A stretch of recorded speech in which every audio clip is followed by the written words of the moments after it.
Get into it. What's good to YouTube? It's Wookie bringing you episode 28 to Black Myth Wukong. Hey. Last time we left off, we beat... Oh my god. We beat... that Dust Veil. We beat the Dust Veil, and then we came out here, and in this fucking field was the 100-eye, like the 100-eye Daoist Master. He fucked up the violet spider. So now we're back. It's actually been it's been a couple weeks since I've recorded this game specifically, but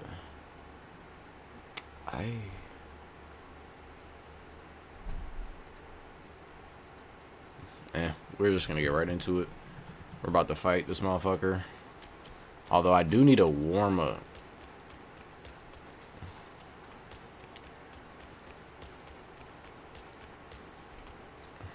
Pause. Oh,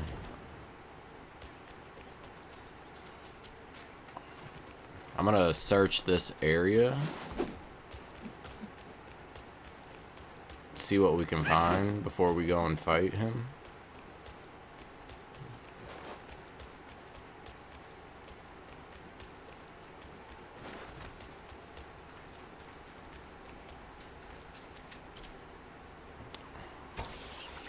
Yo, is bro this strong to where there's like not a single fucking lesser Yagwai over here?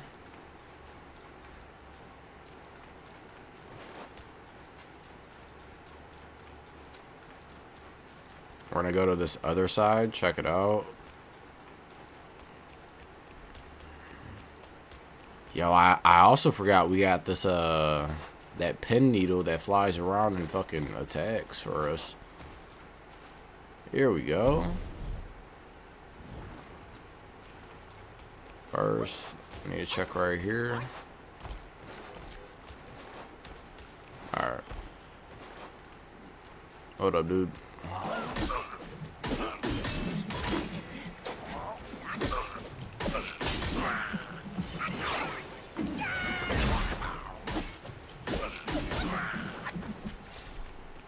Weak ass boys.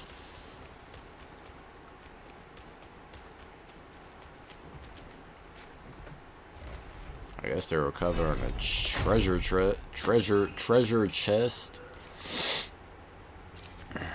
Cold iron leaves. I still don't know what those really do for us. Alright. Without further ado, let's go fight, dude.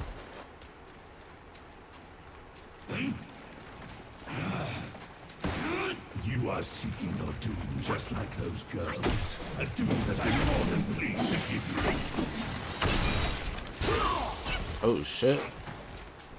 I wasn't ready for that. Alright, let me learn his moves first. Alright.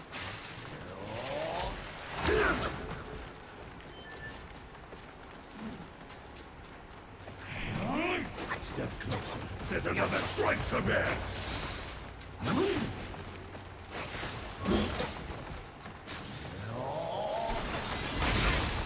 Oh shit.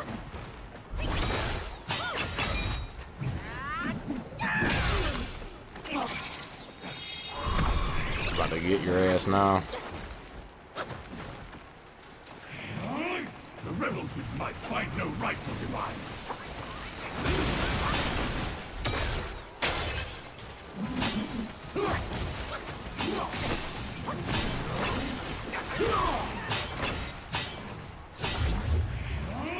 Step closer. There's another strike to bear.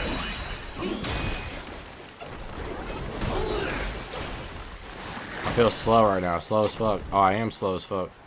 Holy shit.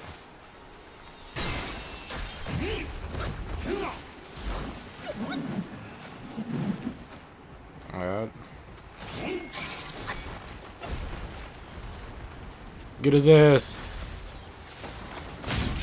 Gosh damn it, dog. I'm dead. You on your way.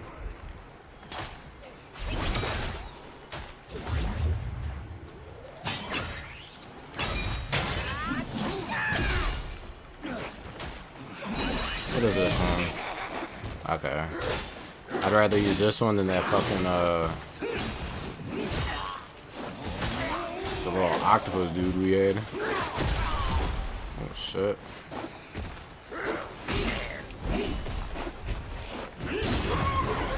Gosh damn it.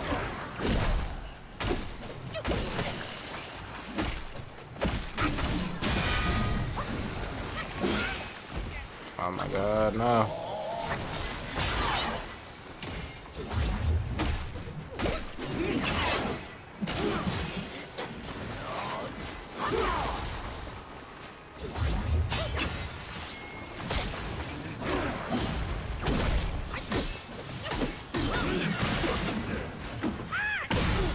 Yo, it's like going in circles. I don't like this. Your ass is mine.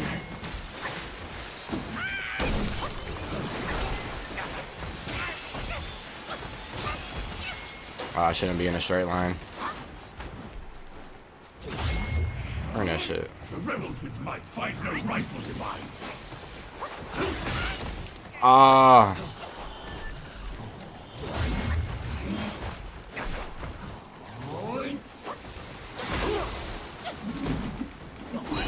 Yo.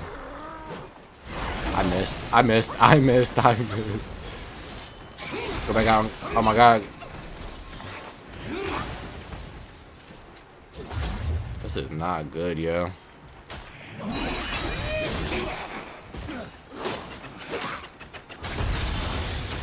You know, I feel like our fire one would work better on this guy.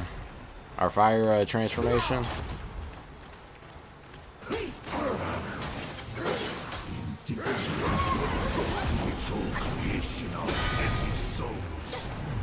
What do I do?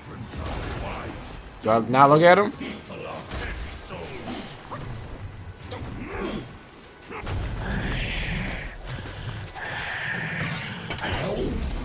Ugh! You nasty!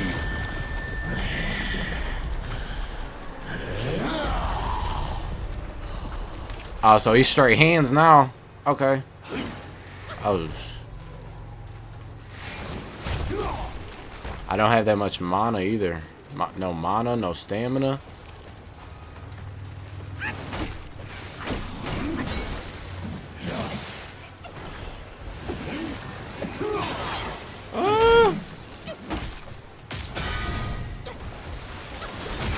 Oh no, no, bro, I'm dead. I'm so dead.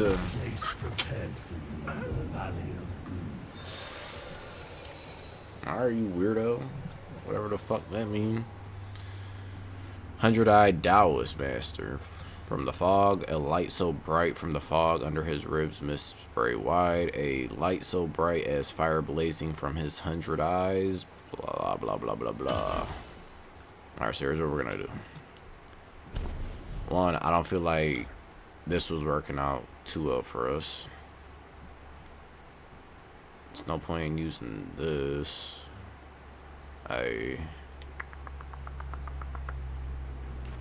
What can we do with this?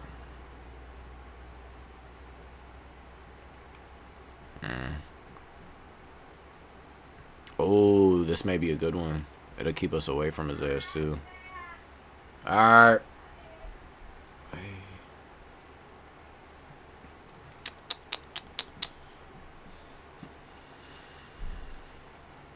I feel like our best bet right here is this Apramana bet.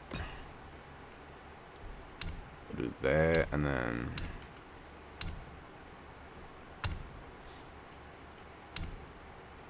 I don't remember what I said we were gonna go with. Hold on.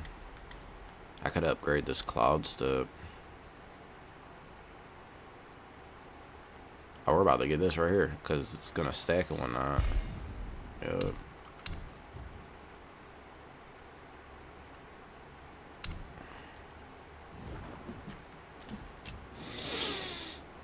Woo-wee! Alright, so I suppose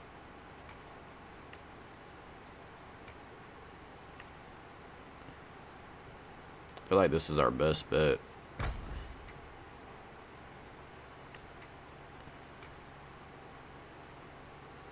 Even this one would probably work well. Alright, we'll try this one first, and then the next time around we'll try the other. We'll try the right one. Let's rest so we can get all our shit. Let's get on with it.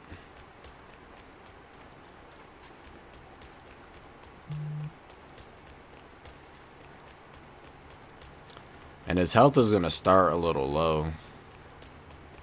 So there's that.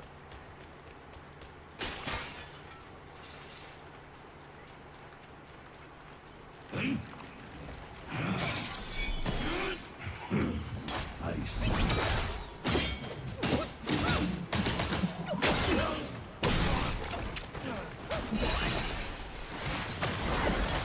Oh my god.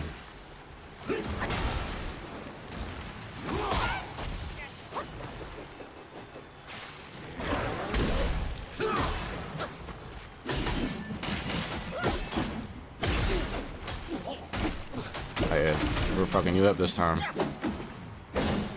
Bring that ass here, boy. Oh no. Guys! Guys! Guys! Fuck! Gosh fucking damn! Fuck you.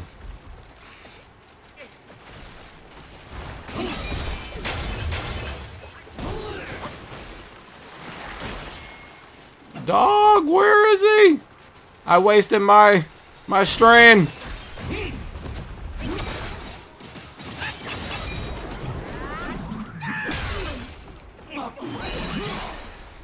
Alright, let's see what this does. Seems really weak, low key.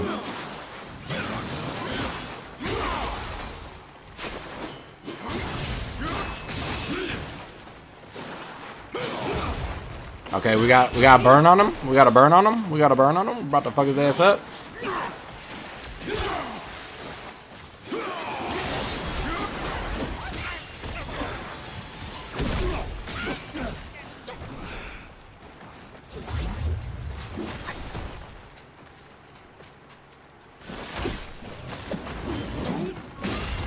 Damn.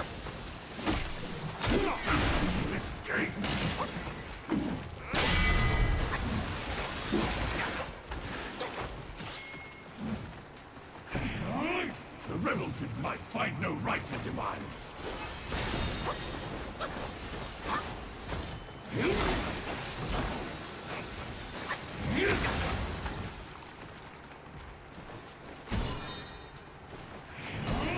Step closer. There's another strike to bear.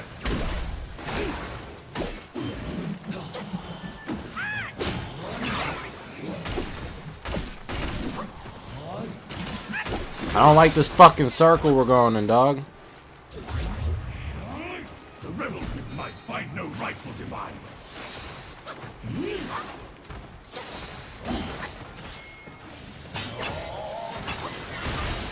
Gosh damn it.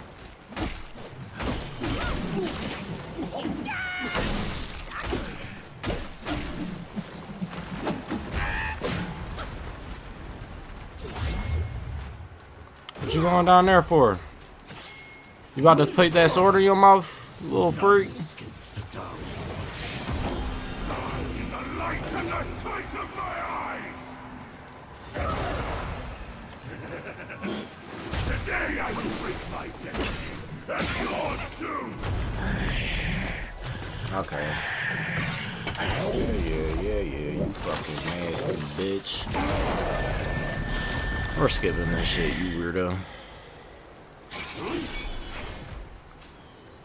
Oh no. The weaver's needle.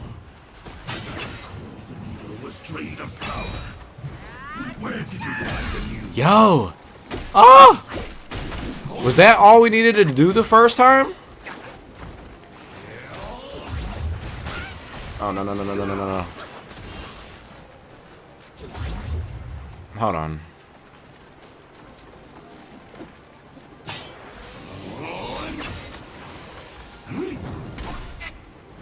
Oh no.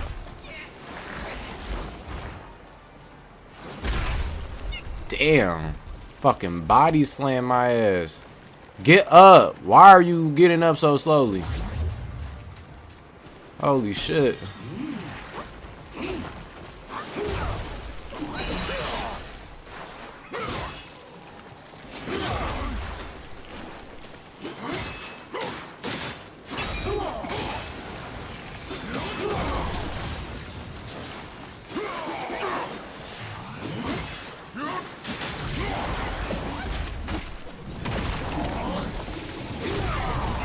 Oh my god. I can't seem to dodge anything right now.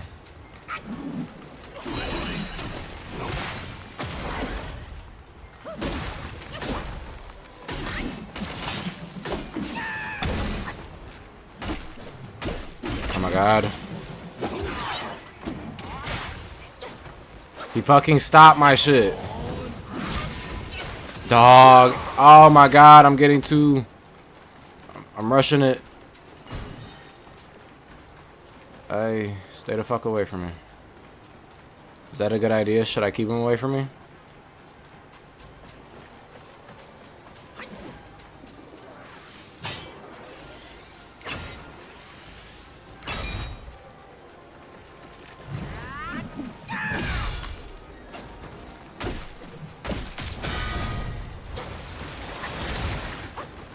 Oh, no, no.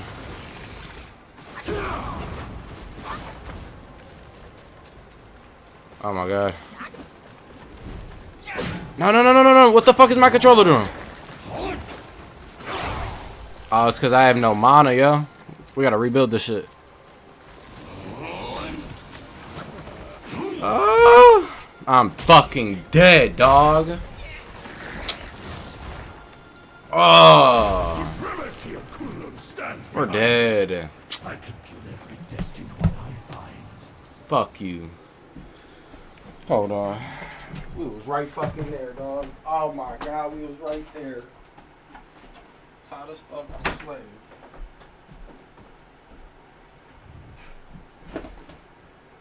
Hey. Nah, we finna get his ass, cause now we know that this Weaver's needle is about to hit his ass good. Especially when he goes into that little fucking form he's got.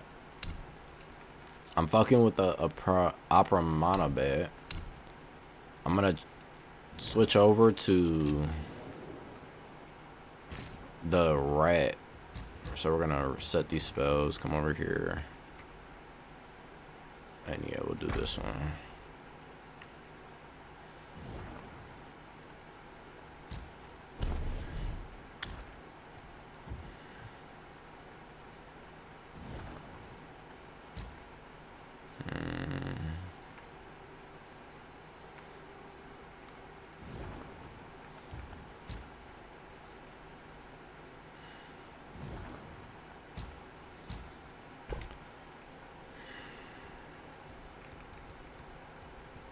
Oh, you... that's great.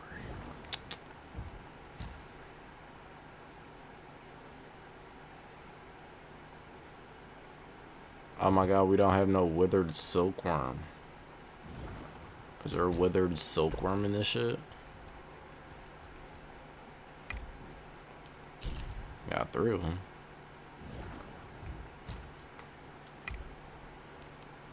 Let me get 3 of those. 4 of those. This for only like 2 of them work though. So we're gonna do 2 longevity.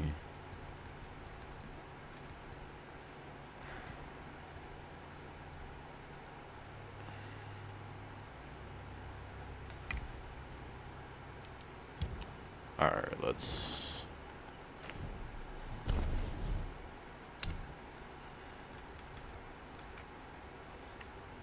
What's this? Upon use grants resurrection upon death before triggering life sec...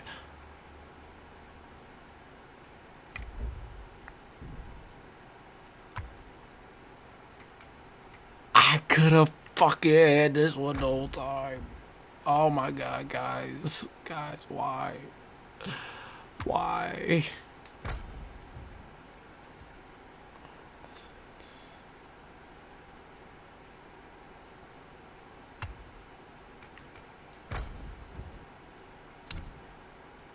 Alright, we gotta play this shit smart.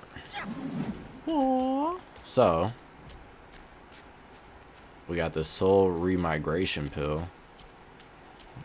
I wonder if it's like a, like God of War, so like as soon as I die, I get back, like it'll give me a, you know, an option to do that shit. Enhanced King's Sign. Let me remember these.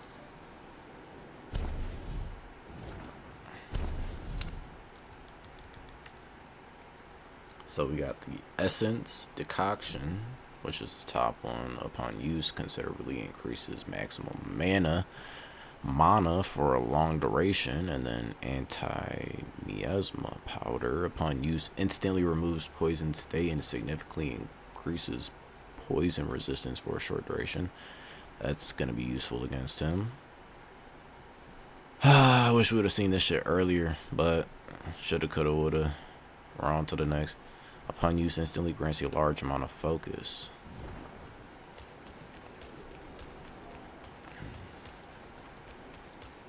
Alright.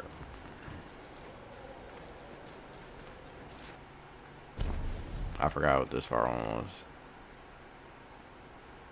Okay. You are seeking your doom just like those Guys, my immobilize didn't work. I'm more than pleased to give you.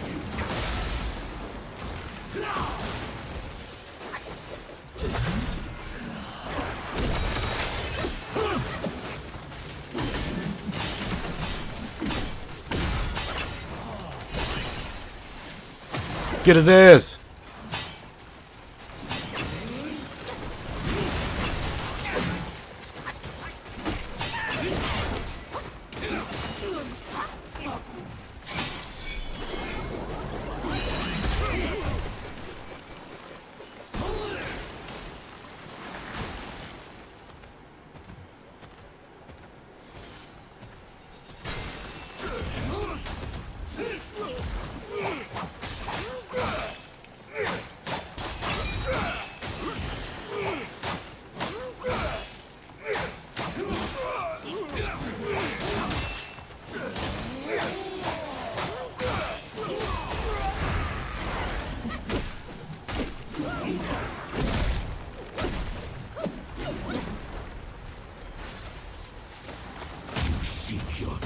Fucking fuck, dog. On your way.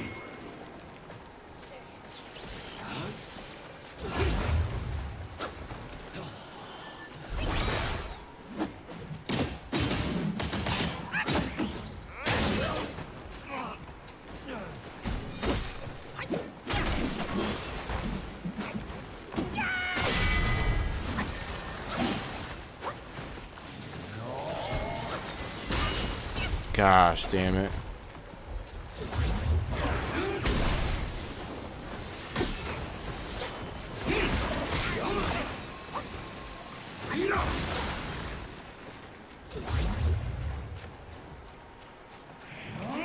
Step close. There's another strike to bear.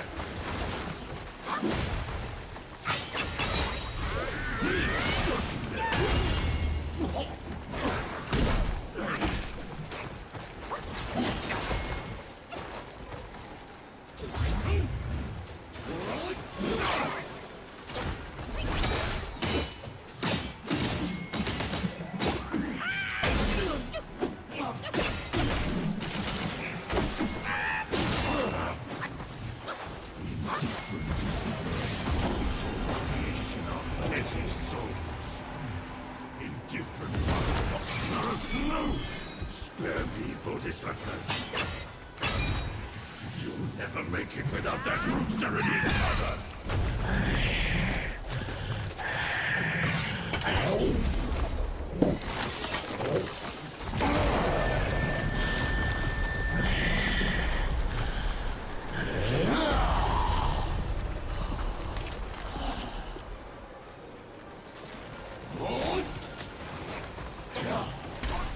Fuck, bro, he grabbed me so fucking quick. And this move does damage too. Bro, get up, get up, get up, get up, get up, get up.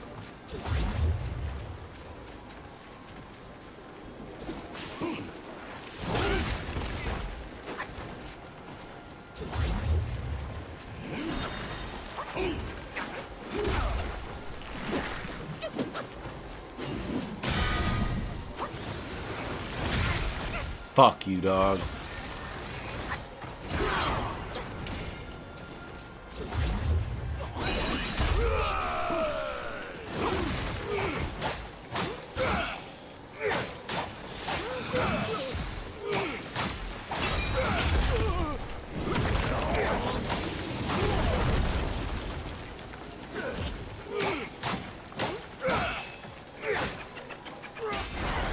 Oh, no, no, no, no, no! Bro, that shit just fucked me over. That shit just fucked me over. Oh!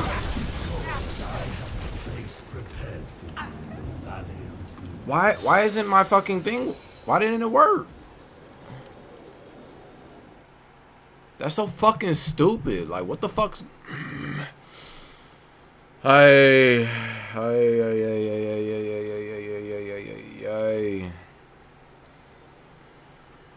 So hold on. So you mean to tell me?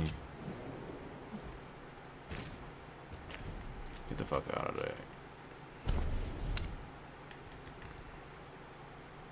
Upon use, grants resurrection upon death before triggering life-saving strength.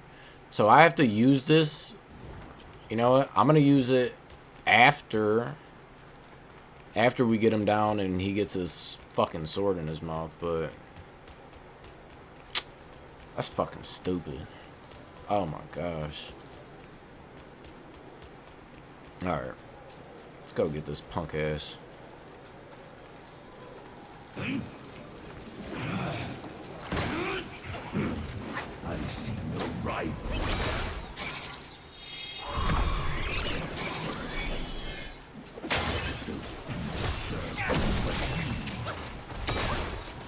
Now you shall pay their debts. Nah, these strands is low key being useless.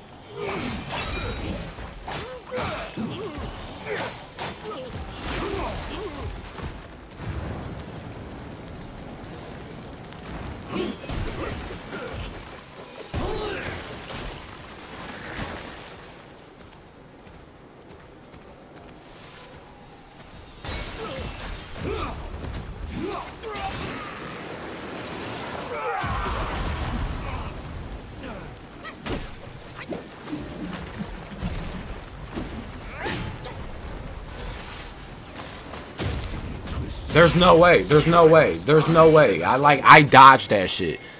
I dodged that shit so fucking hard. And guess what? This game being bugged. Oh, this game is bugged.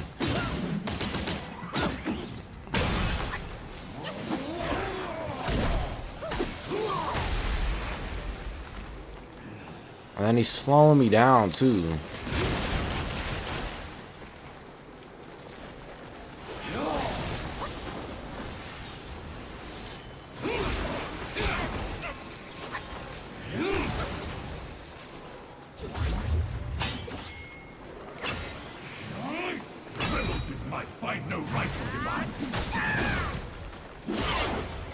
Alright, you know, it's straight hands. Fuck this shit. Because if I stay... Oh, no, no, no, no, no, no, no. His moveset's big. He got a lot of moves.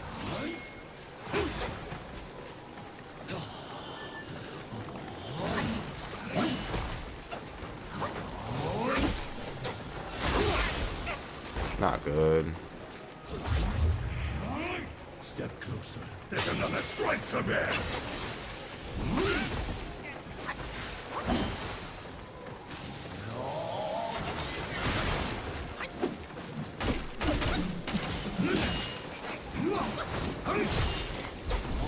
Supremacy of Kulum stands behind me.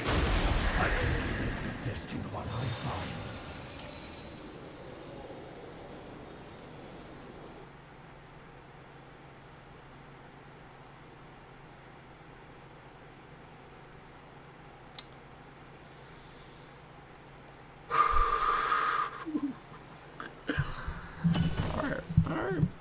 we're just gonna try this again. We're gonna try this again. Alright. I gotta remember that I have more moves that I can use too.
Oh my god, I dodged it.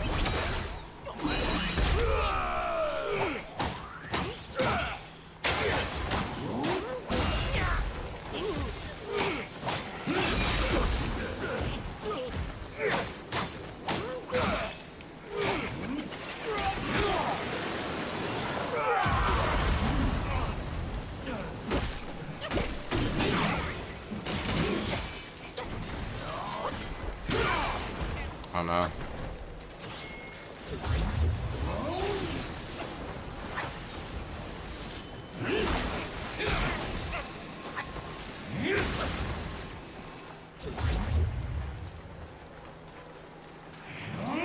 Step closer. There's another strike to bear. Fuck.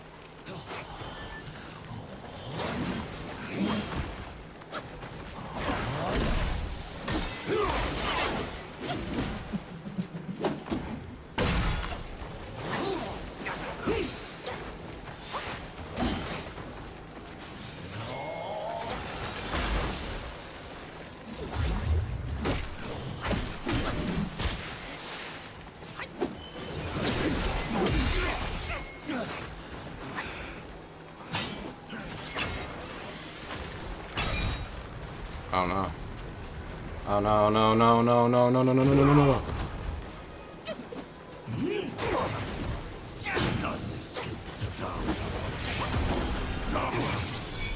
Fuck out of here.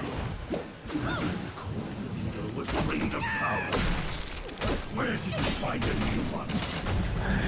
Alright. Yeah. Yep.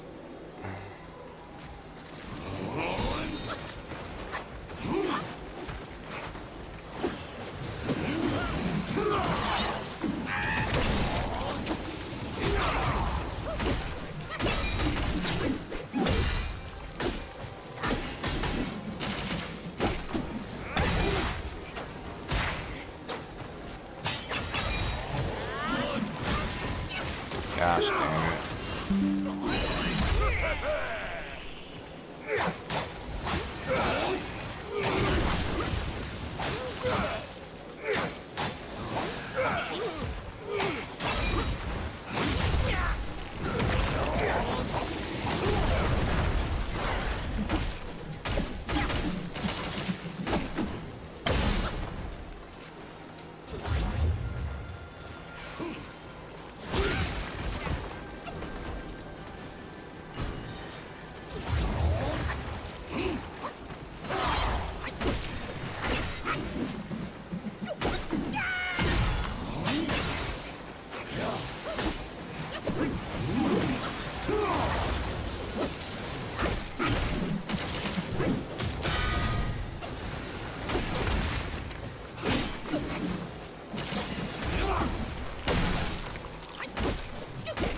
We're about to beat his ass.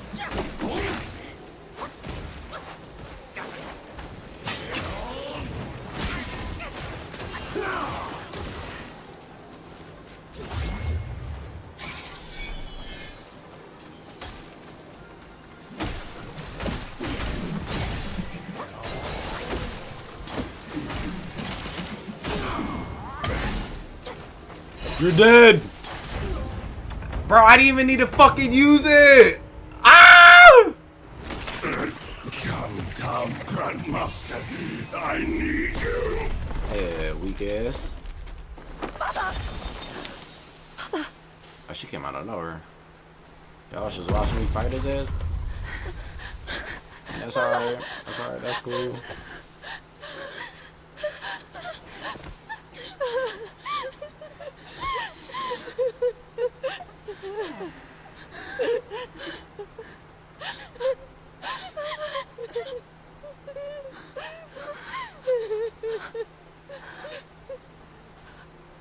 She wakes up. I'm just playing with y'all.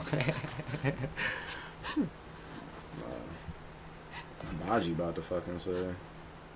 Where the fuck was you at?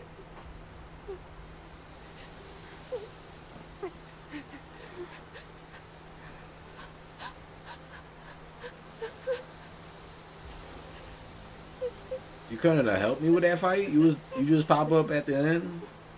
That's crazy.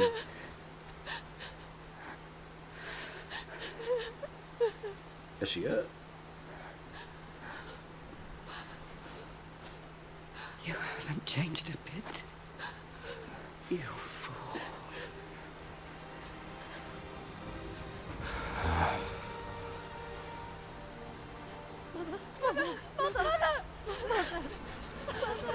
That one spider girl must be his daughter.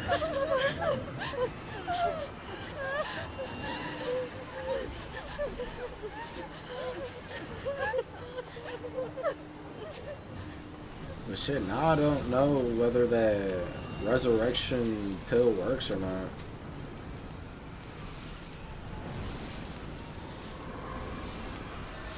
There you go. Bro had the Dragon Balls in him? What the fuck is this? What is this?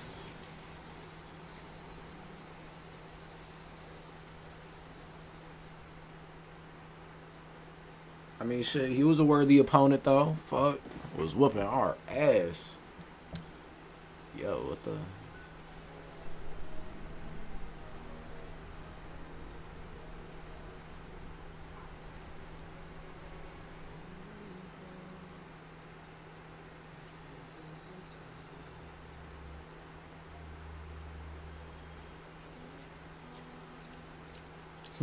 Come here. That boy being lured. Bam.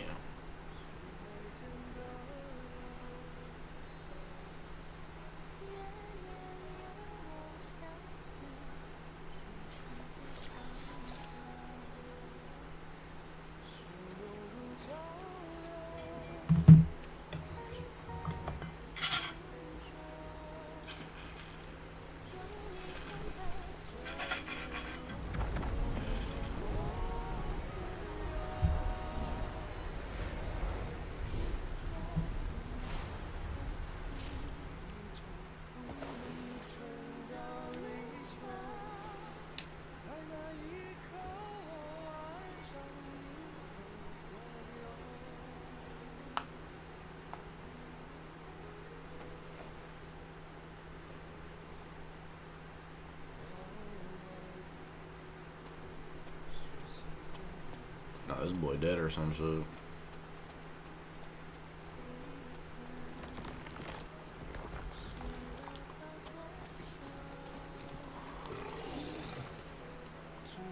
Yo, is this Bajie? This story about Bajie? This is crazy.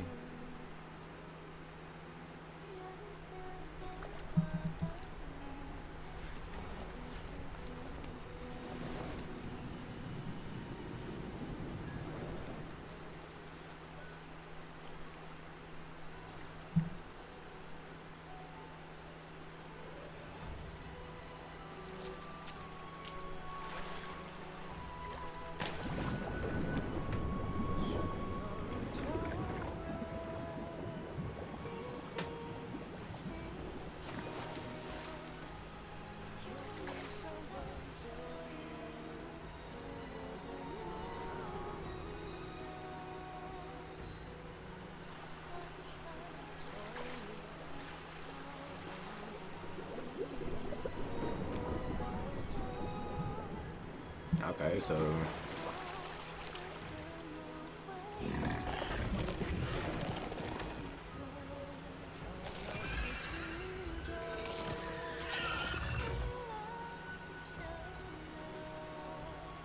about to throw them bitches.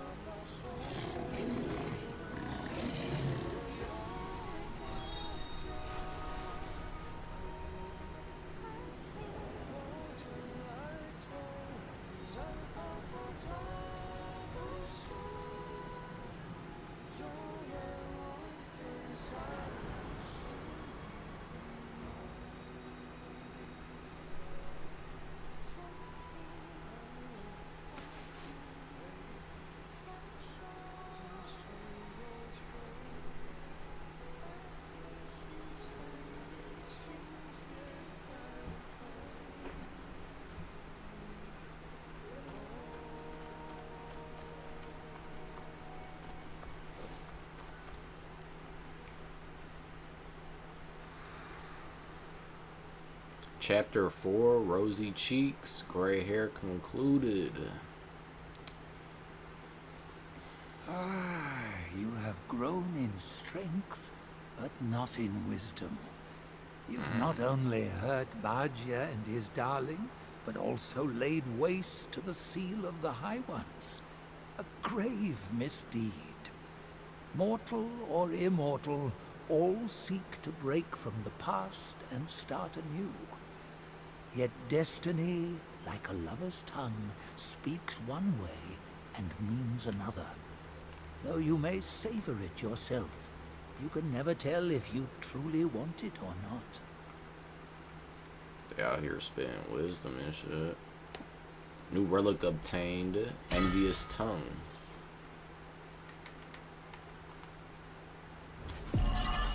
Level 82. That's all the will I got from his ass? Weak.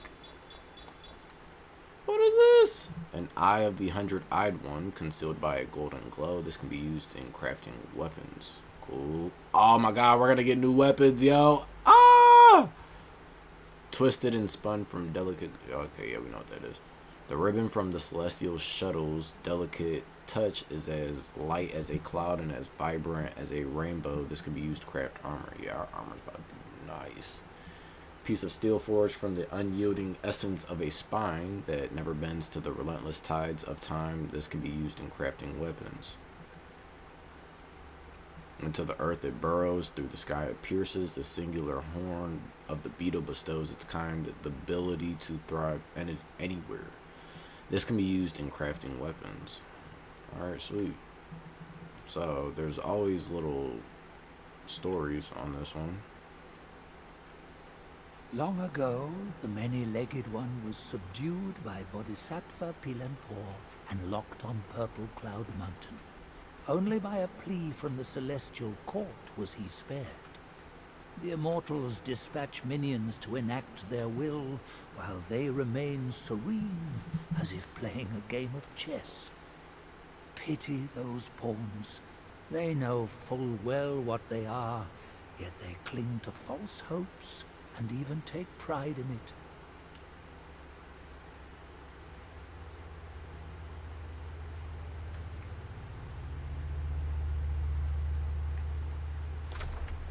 Oops.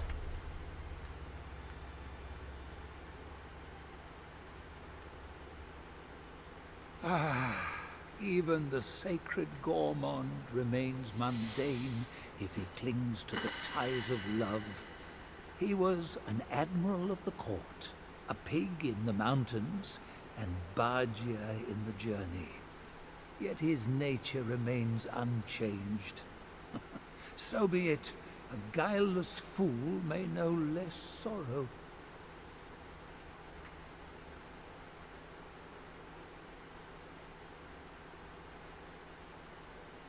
This rooster is Pilanpor's son, the Dawn Star he was called. Oh, Through him is forged the Weaver's Needle. that's the one that subdued the many-eyed Duskville. Master. More than that, he once crowed a giant she-scorpion to death. Indeed, he is a bane to all insects. Nah, he would have been stronger like that. for the dead, so it don't even matter. This one must be a high immortal from the court. Amid the trials of the 7 spiders and the many-eyed one, it was Bodhisattva Pilanpo who lent a hand. No aid from the court was given. But Wukong is ever heedless of rules. He might have sought higher places for help. Alright. Now, guys, we're about to get into the next fucking chapter. That means there's gonna be a lot more lesser Yao Guais that we gotta face. There's gonna be more kings. Oh look, there's one right The here. posts of the court have stood unchanged, but the same seat might not always be held by the same immortal. So too the 7 spider guais. They boast an endless procession of generations.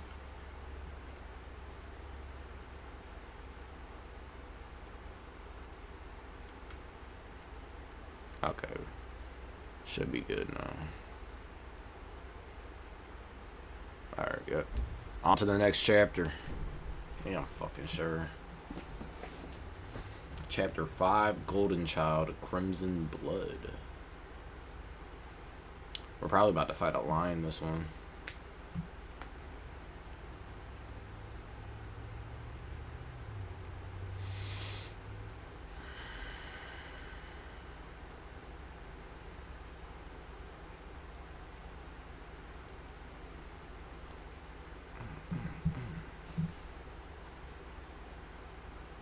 I want to go grab a water right now.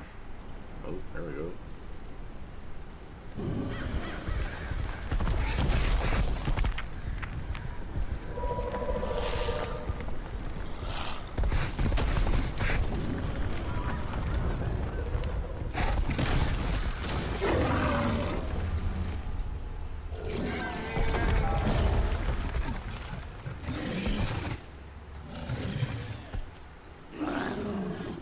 Woods of Ember.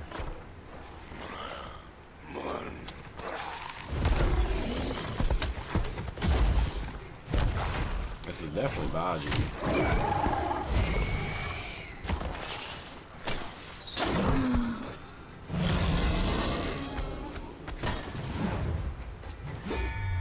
Ooh!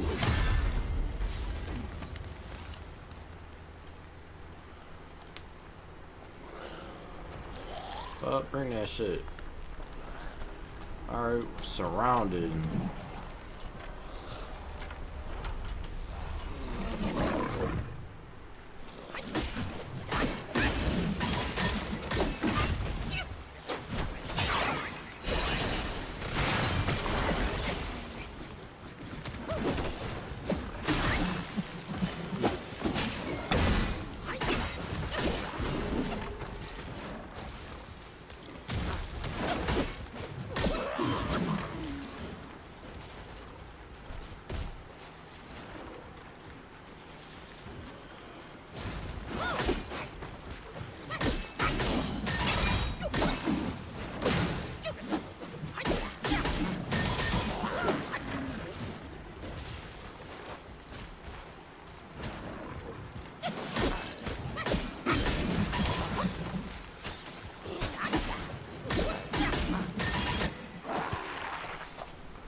Time was I guarded the Celestial River with my boys 80,000 strong, and the puny revenants dared to impede me.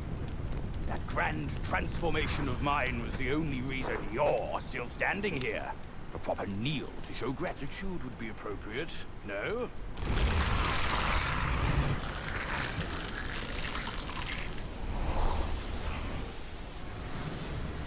What the fuck is that? Fooled me once, never again. Deceptive tactics like this pose no threat. I'll go size them up first. Keep pace, boy. So, when can I do that? When am I gonna be able to do some shit like that? Alright. So this whole area, we need a journeyer's chart. But before we go on, I'm gonna read these lesser Yaguas real quick.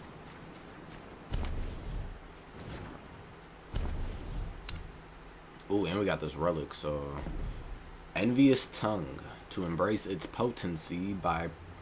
be prepared for its bitterness. Extends the duration of effects for all medicines. Okay. Refreshing taste is after consuming medicine increases the critical hit chance to the next attack of the next attack. Spread the word. Immobilize affects all enemies around the target.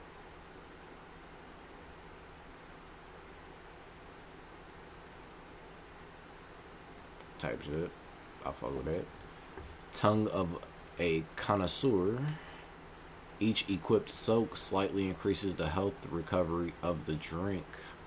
Oh my god. Those two are so good. I like that one too.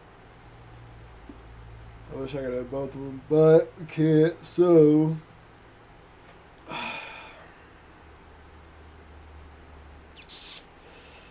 We're gonna go...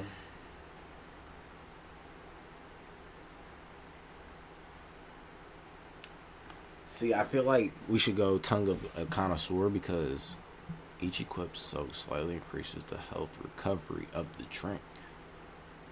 So as I heal up, it's gonna yeah, we're gonna go with it. Although Spread the Word is so nice, we're gonna go with it. Alright. We have a Spark.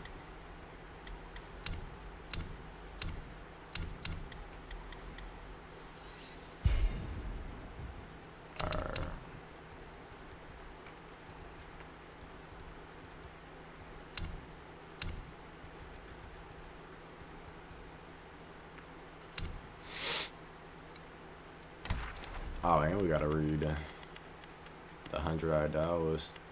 So we'll start with his ass. Tending to the furnace, stoking the flame, making pills to immortality aspire. Countless eyes and countless schemes, one misstep and shatter all dreams. Will this work? Violet Spider lowered her head, not daring to look directly at 100-eyed Daoist Master.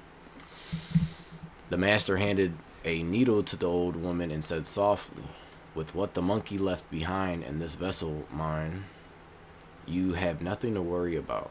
If both fail, come to me and I will back you up." He paused as if a new thought had struck him and added, "If I act first, you will never see that pig again." Hearing this, the old woman quickly took the needle, thanked him, and left.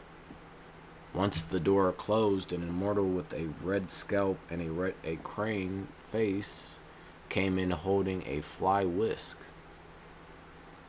He emerged from behind the screen, looking at the master imposingly.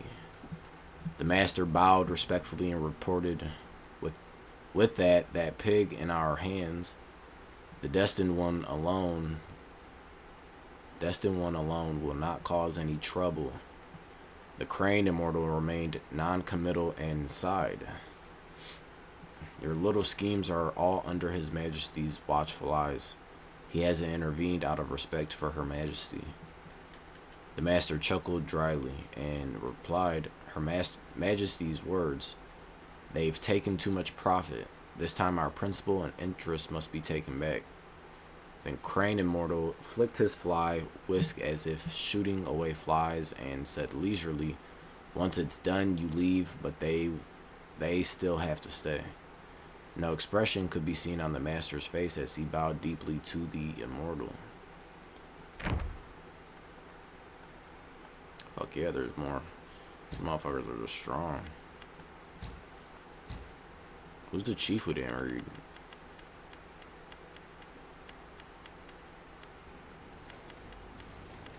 You gotta be fucking shitting me, dog. Alright, let's get to it. The sixth, we're gonna start with the first sister. Alright, so the first sister, the path home is covered in green moss. Peach blossoms begin to bloom across. How tender and gentle her caring affection among sisters, a loving connection. The eldest sister of the Zhu family was gentle and serene, caring for her younger sisters like a mother. She meticulously managed every aspect of their daily lives. Even the straightforward second sister and the independent fourth sister have obediently and showed a touch of girlish charm in her presence. Each day she oversaw the cave's catering, everyone's clothing, and was the go-to for disputes, illnesses, joys, and sorrows, keeping her busy from dusk till dawn, or dawn till dusk. There was always a steady stream of courier lesser Yaoguais coming to her with messages. My lady, the second and fourth ladies are arguing. My lady, the fifth lady scolded a weaver, and now they need an extra hand. Can someone be sent? My lady, the sixth lady injured herself while practicing and asked for you to come and have a look. One day, the lady of the house, her mother, called her to her side. As soon as she stepped into the hut, the tranquil scene of her mother admiring the flowers under a tree caught her eyes. Her mother waved her over, saying, "The flowers in our abode are more beautiful than those in the upper realm." Meanwhile, outside the hut, the lesser Yaoguai in charge of catering was waiting for her to decide the menu, and steward overseeing the cocoons was waiting to report matters. The eldest sister asked, "Mother, is there something you wish to instruct me on?" Her mother gently took her hand and said, "I just want you to accompany me in admiring these flowers." She smiled warmly, adding, "I worry they will wear you out." The eldest sister looked at her mother and was suddenly transported back to many years ago, when her mother had held her hand in the same way as they admired the peach blossoms together. The flowers were beautiful then, and so was her mother. Alright. The second sister. Excuse me.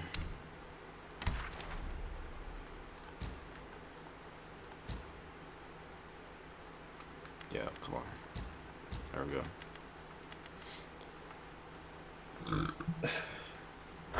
The second sister. With powdered face and hair in a twist, a slender waist adorned with the jade mist, as charming as a maiden from the skies, yet most formidable when she vies. The second daughter of the Zhu family was raised as a boy from a young age. She managed the finances and trades for the cave. Due to her straightforward and generous nature, she had the most interactions with the stewards outside the mountain and the lesser Yaoguais in the village of Longxi. Because she was busy with numerous affairs, the lesser Yaoguais had fixed times to report and often tributes to her. Most of these Yaoguais who were on good terms with her both respected and feared her. They believed that their capable and strong-willed lady might one day become the lady of the cave. If that happened, anyone fortunate enough to marry into the family could become a lord by association. This caused much distress for the 4 scorpion princes residing in the cave, who were often the subject of idle gossip. The second sister paid no mind to such rumors. Among the 4 sons of the Scorpion Lord, she favored only those who were the most helpful to her.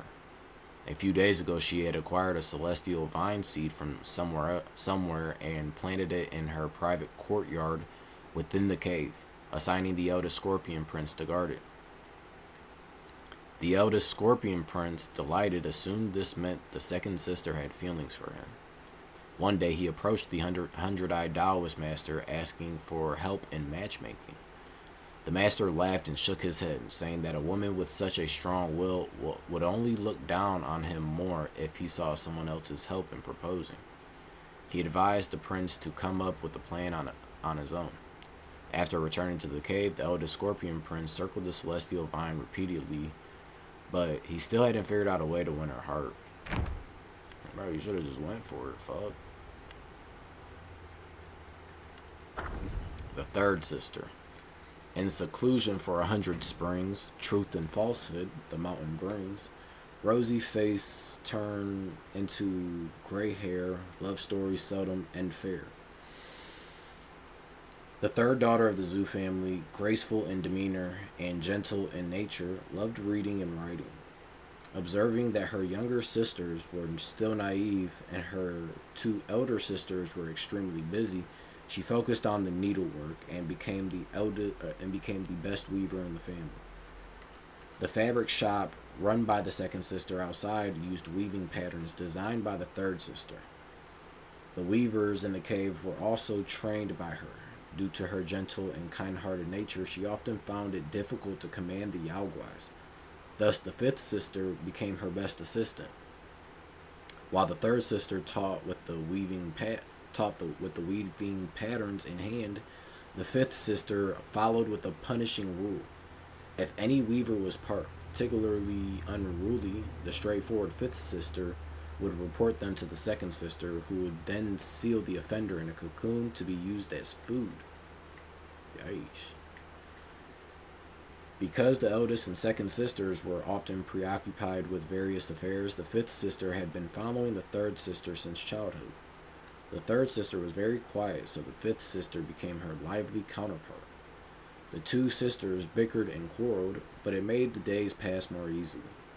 Among the books the third sister often read were those strange mortal anecdotes.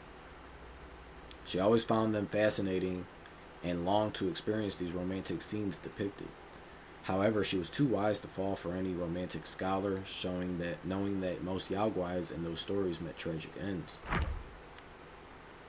The fourth sister. So this is the one that was, oh my god, she has so much. This is the one that was helping us out the whole fucking time. Sword raised to the azure sky, enemy blood stains the black robe high. Fortunate to be a maiden fair, outshining heroes with grace and flair. In the old days, the Scorpion Lord brought his 4 sons to the Temple of Yellow Flowers, seeking refuge.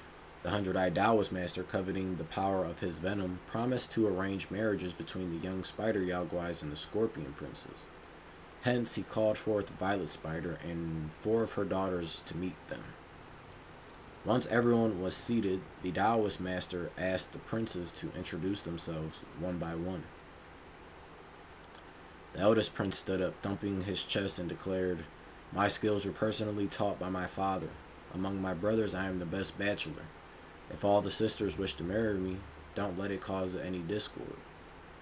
Seeing the sisters frown, the second prince quickly stood up and interjected, "Sisters, please forgive my brother's recklessness.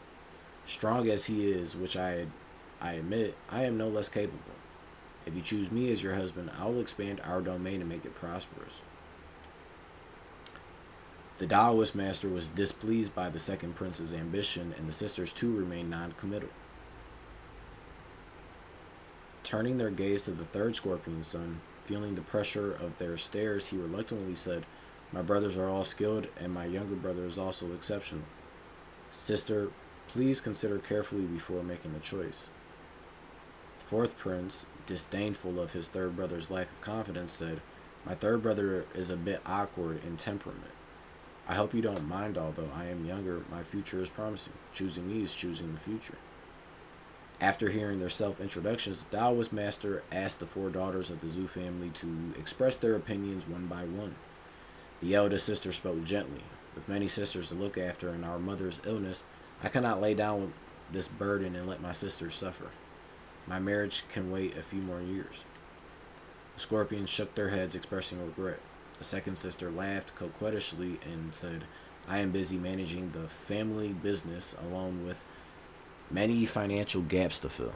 If any of you are willing to help bridge these gaps, I might consider marriage." Scorpion Lord's mountain had long since fallen into ruin with no wealth to speak of, so the second sister's words effectively ended the conversation. The third sister, holding a fan, said, "I wish to marry someone with whom I can live in harmony. I love the poetry of Luo Yin. Have any of you read his works? It's likely that the 4 princes didn't even know what poetry was, let alone who Luo Yin was. Consequently, everyone pinned their hopes on the fourth sister." Sitting at the end, the fourth sister hummed softly out of boredom before speaking. My sisters, you are too polite, speaking so tactfully that they probably didn't even understand. This so-called meeting is just a scheme against us. We would end up with no gain. While they take our dowries and positions in our cave, how dare they consider us as the ones to be taken advantage of? They call themselves princes, yet none of them are noble. If they truly had any skills, why not earn their own fortunes instead of showing off and making fools of themselves here? After the fourth sister's outburst, the conversation at the table shifted to criticizing her. Though apologies were exchanged, the topic of marriage was never brought up again. She got straight to the fucking point. Aureolus are charming, swallows love to play. Sisters close in bond, let them not be swayed by worldly fray. Okay. I need water. The fifth daughter of Zhu family, in the prime of her youth, was renowned for her stunning beauty. One night, dark clouds obscured the moon and a chilly wind swept over the ridge, signaling an impending storm. The fifth sister was accompanying her second sister in the village, overseeing the work of the lesser Yaoguais, when she spotted a traveling scholar seeking shelter from the rain. Feeling mischievous, she decided to play a trick on him.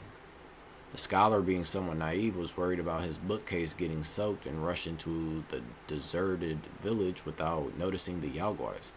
He barely made it inside, bolted the door, and lit an oil lamp just as the rain began to pour heavily outside. Gazing at the rain through the window, the scholar was inspired to recite poetry. Zhu's land in turmoil, the court in disarray like thunderclaps, in clear skies they swear. A clap of thunder roared. The scholar thought he saw the window shake, but paid it no mind until he finished reciting, feeling refreshed. As he finished the line, he noticed the window lattice move again. Assuming it was the wind and rain, he hurriedly shut the window. After finishing his poem, feeling refreshed, he suddenly realized someone was knocking at the door. He caught a glimpse of a graceful silhouette on the door's paper screen, and a sense of alarm washed over him as he entertained the thought that it could be a Yaoguai. However, considering his own wretched and unremarkable existence, he somehow found solace in the idea of becoming a victim of beauty. Holy shit. As the scholar hurriedly got up and flung the door open, expecting to see the stunning Yaoguai, he was instead met with a horrifying sight. A ghost with disheveled hair and pus-filled eyes. Overwhelmed with terror, he let out a scream and instinctively pushed past her, desperate to escape the haunted house. Outside the door, the fifth daughter, playing with her delicate fingers, leaned gracefully against the wall, only to be knocked off balance.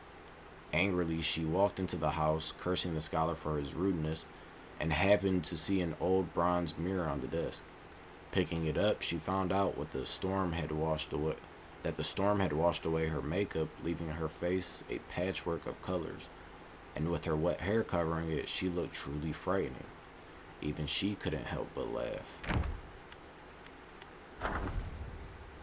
In hidden groves, a home appears. Laughter fills the path with flowers near. Girl chases the butterflies in flight as rumors fade like shooting stars in the night.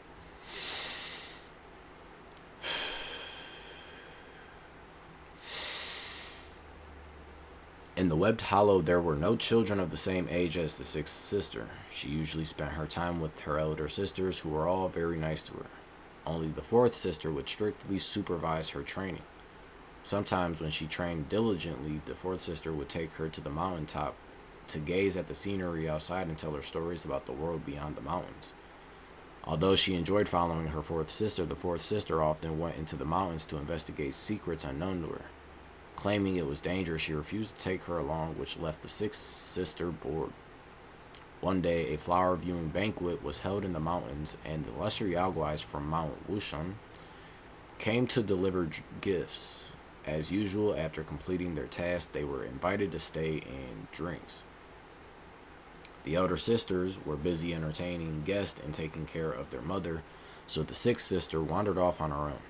The steward Guai, unable to refuse her, had to accompany her around the cave for a while. Two drunken pig Guai saw the sixth sister and pointed at her, saying, "Is that the one?" The other pig Guai replied, "Yes, that's the one." Feeling annoyed by their comments, the sixth sister retorted, "Why are you pig Guais pointing at me? Where are your manners?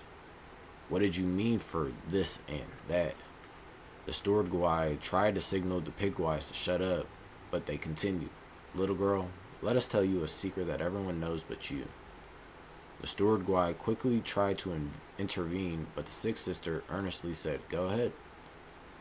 The two pig Guais laughed and said, "Your father is a pig just like us. You are a relative of our old pig family." That's Bajie's daughter. Contrary to their expectations, the little girl didn't burst in anger or throw a tantrum. Instead, she pouted and spoke with a dismissive tone, saying, "You must be attempting to establish a connection with me because you lack skill in your craft and seek to exploit me. The one my mother chose would never be someone as despicable as you." Hearing this, the pig Guais felt embarrassed and never dared to joke at her again. That's Bajie's daughter. I fucking knew it. Oh, I knew it.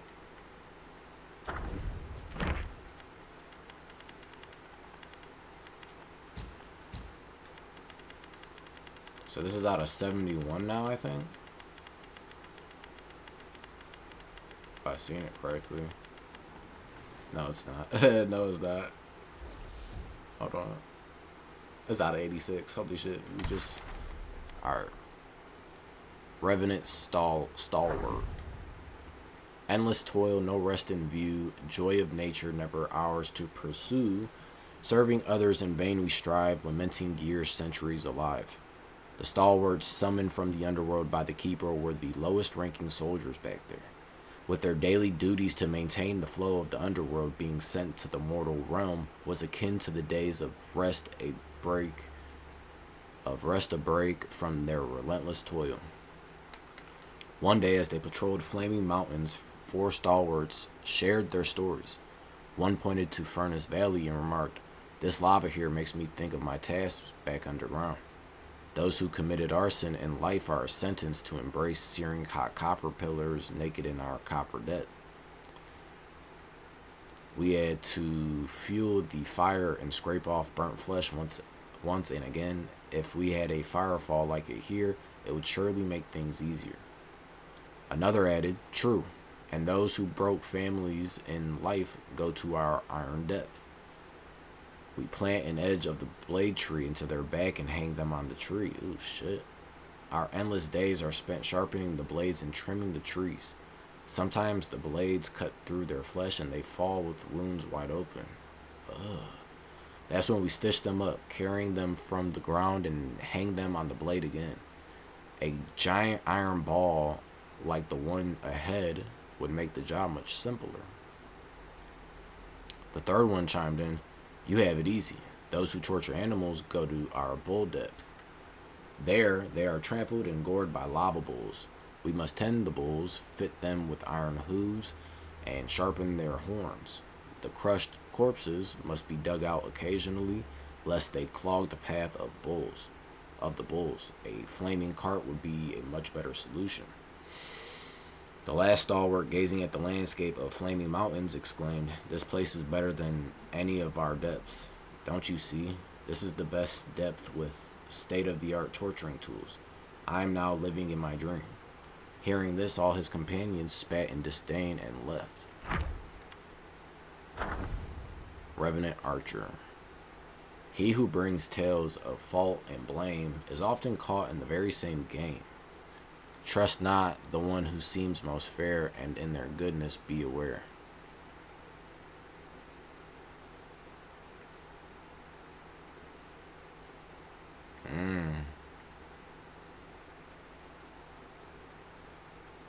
I know.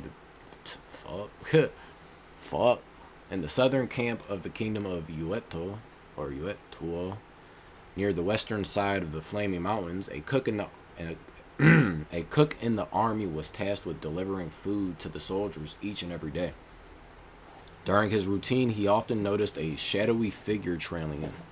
When his courage led him to confront it, he discovered it was a poetry figurine, armed with an arrowless bow, a truly peculiar sight. It is known that only the guilty are haunted. The cook, assured of his clear conscience, demanded, "Why do you always follow me?" The figurine, faceless yet speaking from within, replied, "In a past life, we were from the same town and served together in the army. It was wounded by an enemy arrow and you abandoned me. I was left to succumb to an infection and die. My resentment prevented me from reincarnation in Yama. The king of the underworld made me a revenant. I have come now for your life." Puzzled, the cook asked, "Then why not kill me?" The figurine raised its bow, replying, "This bow shoots only arrows of punishment. You have been reasonably upright in this life, so I find no arrow to strike you. My only choice now is to linger aimlessly."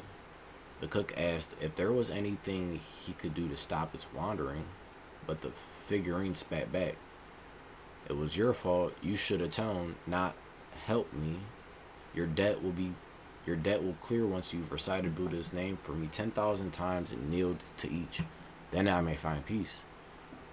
Enraged by such entitlement, the cook argued, "Your fall in enemy hands wasn't my error. Your failure to evade wasn't my push. Leaving you was a choice, not a crime. Why blame me?" With that, he smashed the pottery figurine with his meal lid. The figurine shattered and turned to dust in the wind. Alas, even ghosts dread violence. Reflecting on one's actions is essential, and kindness is a virtue. But beware of being exploited for your own good heart, lest the accused becomes the accuser. Type shit. Alright. So we're going to go up here. We're going to go to a rest point.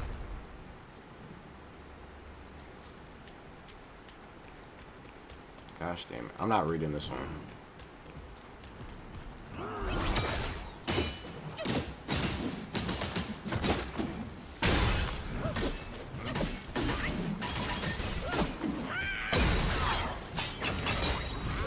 There, both of y'all. Oh my god.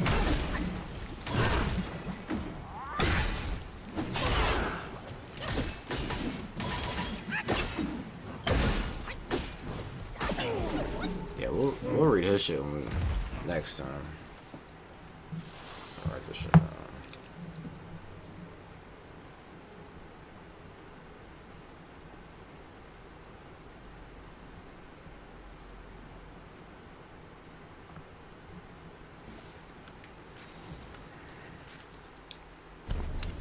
I just want to see the name of it real quick.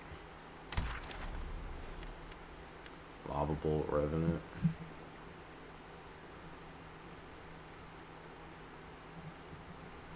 This is not a lot.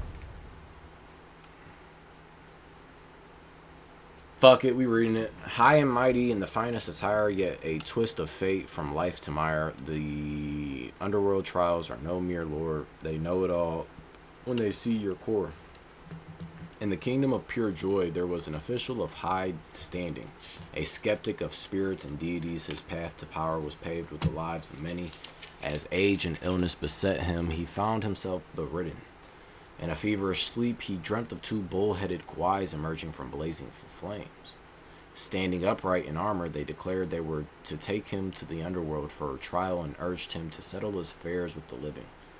Startled awake and realizing the gravity of his past wrongdoings, the official hastily told his family to gather monks and Daoists to perform rituals in the house.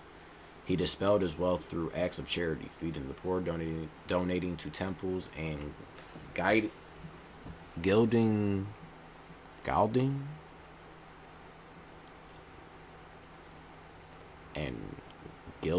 Buddha statues. I'm gonna have to look that up. All the rituals and charity were done in the hope of sparing himself from the torments of the underworld. His deeds stirred the city. Praises for his generosity echoed in the streets. Then came another dream. The Bolguis, with a scroll in hand, came to claim his soul. He protested, "I've done much good recently. Surely it offsets my past wrongs. One guy explained, true, you have done something good, but that was after how you falsely accused the righteous, how you betrayed your peers, how you extorted the peasants, and how you plundered for your wealth. For those, Yama still awaits your trial, and to the underworld, you must go. The other Gwai sneered. Good deeds are good, but evil deeds are still evil. Alright, your end as a greedy official is sealed. With that, they shackled his soul with iron chains and dragged him into the flames, leading him toward the underworld. That very night, the official died in agony and fear, eyes bulging wide, losing control of his bowels.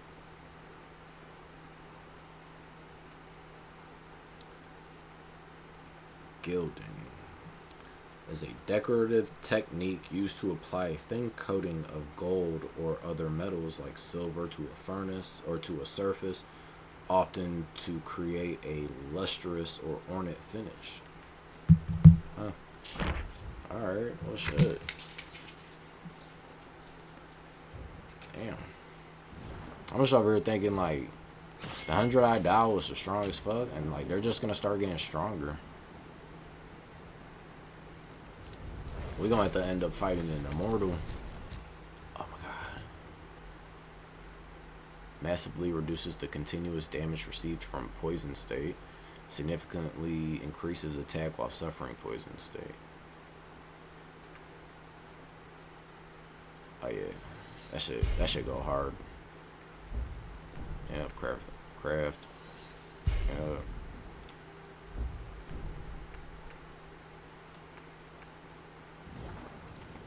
We may be able to buy some. You can. Fuck yeah. And then next time we'll also go look at these mine cores. Or go get our shit upgraded from it. Here we go, our map. Come up here, go back to armor.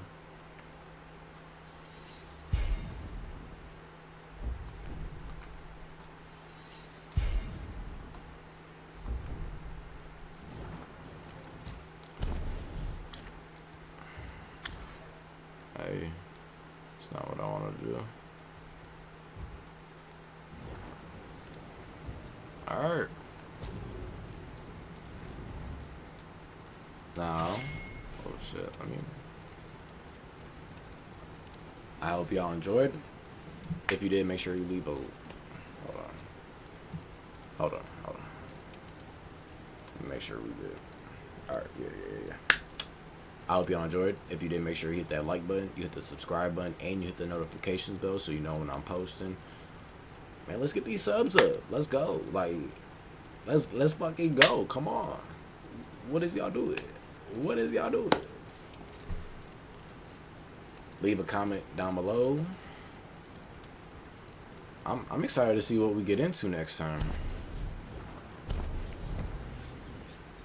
Hey, yo, Flaming Mountains. Alright, sweet. But I love y'all, and it's Wilkie out.